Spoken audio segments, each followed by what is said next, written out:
দেখেন, প্রেশার তো অবশ্যই ছিল এবং বাট আমার বিশ্বাস ছিল যে ইনশাল্লাহ ম্যাচটা জিতবো। কারণ হ্যাঁ, অবশ্যই যেহেতু ক্লোজে হয়ে গিয়েছে খেলাটা, আমরা মিডল ওভারের উইকেটগুলো বের করতে পারিনি এবং আমরা যদি ওইখানে আরও কিছু উইকেট বের করতে পারতাম তাহলে ভালো হতো।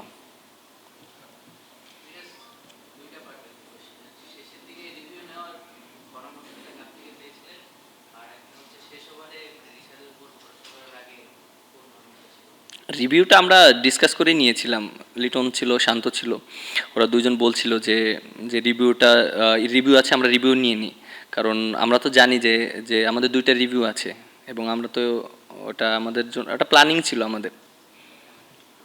মিরাজ, বাংলাদেশের ব্যাটিং এর লাস্ট পার্টটা যদি দেখি, যে তানজিদ আউট হওয়ার পরে লিটন এবং তৌহিদ ভিতরে তারা আরেকটু ক্যাপিটালাইজ করে আরেকটু কুইকার রান করতে পারতেন কিনা, যেটা মনে হচ্ছিল কিনা যে আপনারা পারের যে কিছু রান কম করেছেন, যে রানটা ডিসাইসিভ হয়ে যাচ্ছিল মানে লাস্ট পাকিস্তান ইনিংসের লাস্টে এসে, আরেকটু বেটার রান করলে হয়তো গ্যাপটা ক্লোজ হতো না।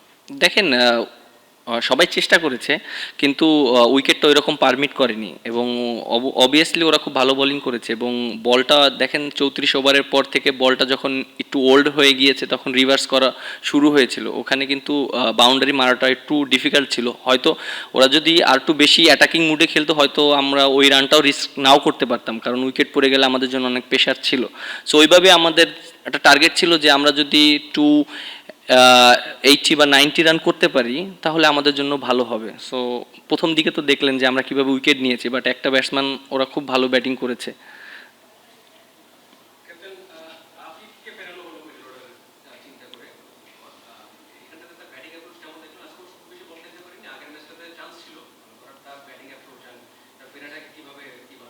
না, অবশ্যই আমার কাছে ওর অ্যাপ্রোচটা ভালো লেগেছে। আপনি যদি লাস্ট ম্যাচের ব্যাটিংটা দেখেন আফিফের, ওখানে কিন্তু আমাদের প্রায় 9 করে রান লাগতো, কিন্তু ও কিন্তু ওখানে হয়তো নিজের জন্য ক্রিকেট খেলতে পারতো সেভাবে কিছু রান করি, বাট ও কিন্তু সেটা করেনি। ও কিন্তু টিমকে জিতানোর জন্য কিন্তু ওর রিস্ক নিতে হয়েছে, কারণ আপনি যদি এক এক করে খেলেন দিন শেষে ম্যাচ জিততে পারবেন না। সো ওর অ্যাপ্রোচটা ভালো ছিল, এটা আমার কাছে খুব ভালো লেগেছে এবং হয়তো রান করতে পারিনি, অপরচুনিটি ওইটা পাইনি, বাট আমার কাছে মনে হয় যদিও এরকম অপরচুনিটি আরও আসে সামনে, ও ভালো করবে। ফলের নির্যাস ও দুধের সমন্বয়ে পোলার টর্নেডো গ্রিন অ্যাপল আইসক্রিম। মন ভালো থাক। আগের ম্যাচে ব্যাটিং ডিভাইডালের পরও টপ অর্ডারে চেঞ্জ না আনা এবং একজন ফাস্ট বোলারকে রেস্ট না দেয়া, মানে এটার একটু পেছনের গল্পটা বলবেন। কি নিয়ে তিনটা ম্যাচ খেলা? দেখেন, এর আগেও আমি বলেছি যে আমরা চাচ্ছি যে একটা প্লেয়ার যেন অপরচুনিটি বেশি পাক। কারণ আপনি যদি দেখেন যে আমরা যে টপ অর্ডার ব্যাটসম্যান খেলিয়েছি, no doubt Soumya Sarkar last সিরিজটা অনেক ভালো খেলেছে, বাট হয়তো কিছুদিন একটু সন্দেহ ছিল না, বাট তামিম এবং সাইফ হাসান ওরা ভালো টাচে ছিল। আমরা ওইভাবে প্ল্যানিং করেছি এবং হঠাৎ করে হয়তো এই ম্যাচে যদি আমরা চেঞ্জ করতাম, কারণ আমাদের দেখেন টপ অর্ডার যে দুইটা ব্যাটসম্যান খেলেছে, দুইটা ম্যাচ খেলেছে, তাদের কিন্তু আইডিয়াটা ভালো ওদের সাথে। সো নতুনভাবে আরেকজনকে সুযোগ দেওয়া এটাও দুইজনের জন্যই অনেক ডিফিকাল্ট। ইভেন যে সৌম্যর জন্য অনেক ডিফিকাল্ট এবং যে না খেলবে আমাদের জন্য অনেক ইজি অপশন ছিল। সাইফ দুইটা ম্যাচে রান করতে পারিনি, ওকে যদি আজকে বসিয়ে আমি সৌম্য সরকারকে খেলাতাম তাহলে তো কি দুইটা জিনিসই হতো, যে অনেক সময় ওরও কনফিডেন্টটা ডাউন থাকতো। সৌম্য সরকার যদি এই ইনিংসটা আল্লাহ না করুক যদি খারাপ খেলো তখন ওরও জন্য ডিফিকাল্ট হতো। বাট আমরা যে জিনিসটা চেষ্টা করছি, যেই অপরচুনিটি পাক ব্যাটসম্যানের ক্ষেত্রে বেশি অপরচুনিটি পাক এবং সে নিজে থেকেই বুঝতে পারবে খারাপ খেললে যে হয়তো আমার জায়গা ছেড়ে আরেকজনকে দিতে হবে। পেস বোলারদের দেখেন যে আমার কাছে মনে হয় আমাদের এই ম্যাচে বেস্ট অপশন নিয়ে আমরা নেমেছি। আমরা মোস্তাফিজ বলেন, তাসকিন বলেন এবং রানা ভালো বোলিং করছে এবং তাসকিন দেখেন আজকে যেভাবে বোলিং করেছে, শুরুতে উইকেট নিয়েছে এবং আপনার শেষের দিকে উইকেট নিয়েছে, এটা কিন্তু আমাদের টিমের টার্নিং পয়েন্ট ছিল। ও যদি হয়তো উইকেট না নিত তাহলে আমরা হয়তো ম্যাচটা হাতছাড়া হয়ে যেত। সো আমার কাছে মনে হয় যে আমাদের টিম প্ল্যানিং এটা ছিল যে যারাই খেলুক তিনটা ম্যাচ যদি খেলার সুযোগ থাকে একটা রেজাল্ট আসার চান্স থাকবে। সো আমরা ওইভাবেই প্ল্যানিং করেছি।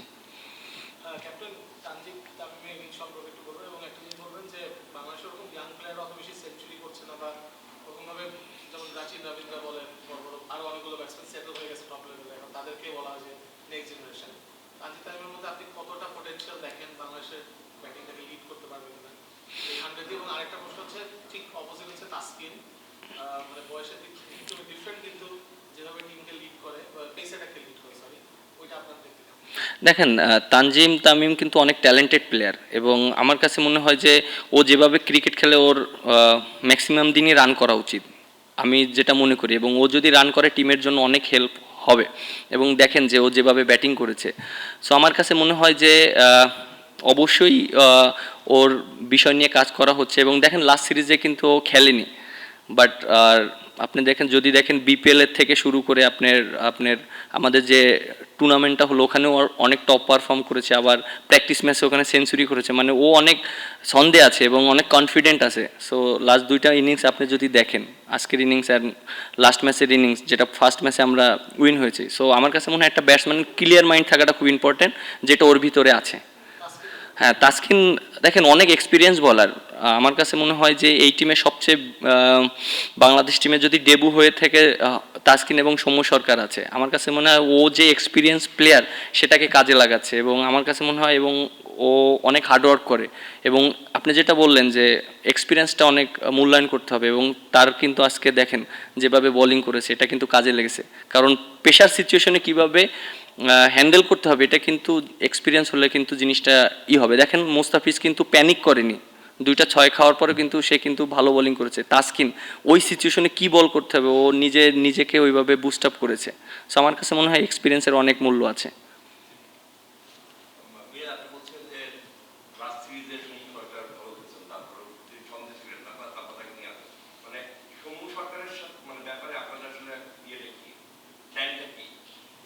না, আপনি যে প্ল্যানটা হলো, অবভিয়াসলি আমাদের অবশ্যই প্ল্যানিং আছে যে যদি অপরচুনিটি পায় আমরা যেন তাকে ম্যাক্সিমাম অপরচুনিটি দিতে পারি। আপনি দেখেন সৌম্য সরকার লাস্ট সিরিজে কিন্তু মানে তার আগের দুই সিরিজে কিন্তু টিমে ছিল না, বাট যখন আমরা ওয়েস্ট ইন্ডিজ সিরিজে খেলিয়েছি 3টা ম্যাচে কিন্তু টানা খেলিয়েছি, তানজিম তামিমকে কিন্তু আমরা খেলিনি কারণ ও 2টা সিরিজ কিন্তু ওই রকম ছন্দে ছিল না।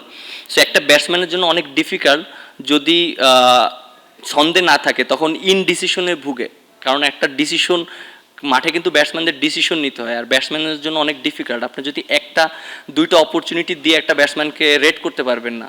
সো ম্যাক্সিমাম চান্সটা দিতে হবে। অপরচুনিটি যখন সৌম্য সরকারের আবার অপরচুনিটি আসবে, দেখবেন আবার অপরচুনিটি পাবে, ম্যাক্সিমাম যেন সে নিজেকে তুলে ধরতে পারে এবং সে যেন পারফর্ম করতে পারে। এমন না যে একটা ম্যাচ খেলিয়ে তাকে আবার বাদ দিয়ে দিচ্ছে, এরকম না, কারণ ব্যাটসম্যানদেরকে একটু সময় দিতে হয়। আমরা ওই প্ল্যানই আমরা আগাচ্ছি, যেহেতু সামনে আমাদের বিশ্বকাপ, আমাদের ওই রকম টিম আমরা গুছাচ্ছি। না, ছন্দে আপনি যে স্কোয়াডে তো আপনি থাকতে হবে, কারণ স্কোয়াডে তো আপনি রাখতে হবে, কারণ আপনার টপ অর্ডার ব্যাটসম্যান তো 2টা, আপনার একটা তো টপ অর্ডার রাখতে পারে এবং সে তো লাস্ট সিরিজ অনেক ভালো ব্যাটিং করেছে, অনেক ভালো খেলেছে।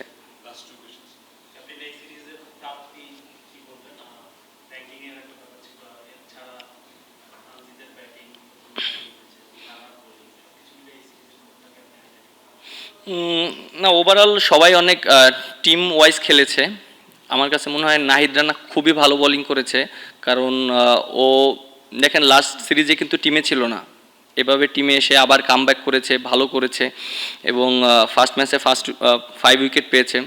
এবং তাসকিন অনেক ভালো বোলিং করেছে, মুস্তাফিজ। আমার কাছে মনে হয় যে বোলাররা তাদের ডিউটিটা খুব ভালোভাবে মেনটেন করেছে, কারণ আপনি ফার্স্ট ম্যাচে যদি দেখেন আমরা ওদেরকে 114 রানে অল আউট করেছি এবং সেকেন্ড ম্যাচে আমরা কিন্তু হয়তো ফার্স্ট 10-12 ওভার আমরা ভালো করতে পারিনি, বাট আমরা গ্রেট কামব্যাক করেছি। আপনি যদি দেখেন যে লাস্টের দিকে আমরা কিন্তু ওদেরকে প্রায় 40 রানের ভিতরে 6 উইকেটের মানে আমরা নিয়েছি, সেটা কিন্তু গ্রেট কামব্যাক। সো আমরা, হ্যাঁ, আমাদের কিছু জায়গায় ল্যাকিংস আছে, ব্যাটসম্যানদের রেসপন্সিবিলিটি নিতে হবে। আমার কাছে মনে হয় যে আমরা যদি ভালো উইকেটে খেলি, ব্যাটসম্যানরা অনেক কনফিডেন্ট পাবে। দেখেন আমরা যে পাকিস্তান সিরিজ খেলেছি আমরা কিন্তু উইকেটে খেলেছি এবং ব্যাটসম্যানরা এখানে রান পেয়েছে। সো আমরা ওইভাবেই প্ল্যানিং করছি।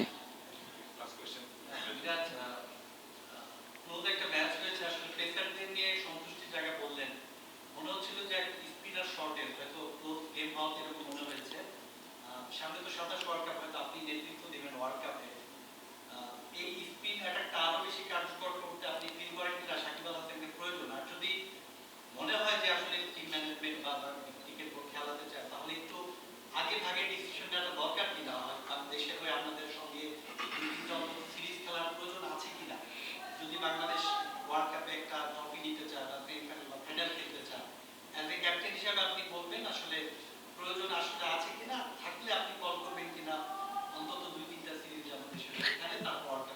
না অবশ্যই আপনি যেটা বললেন সাকিব ভাই তো গ্রেট প্লেয়ার, এবং গ্রেট প্লেয়ার যদি টিমে খেলে টিমের তো কম্বিনেশন অন্যরকম হয়ে যায়, এবং এটা তো আসলে ক্রিকেট বোর্ড এবং ক্রিকেট বোর্ডের ডিসিশন, এবং তারা কিভাবে মনে করেন যে এই জিনিসটাকে সিচুয়েশনটাকে হ্যান্ডেল করবে। আর আমার কাছে মনে হয় অ্যাজ এ ক্যাপ্টেন হিসাবে যে অবশ্যই সিরিজগুলোতে যদি অপরচুনিটি থাকে তাহলে খেললে তো বাংলাদেশ টিমের জন্য অনেক হেল্প হবে, কারণ তার পজিশনে খেললে স্পিন অ্যাটাকটা অনেক ভালো হবে।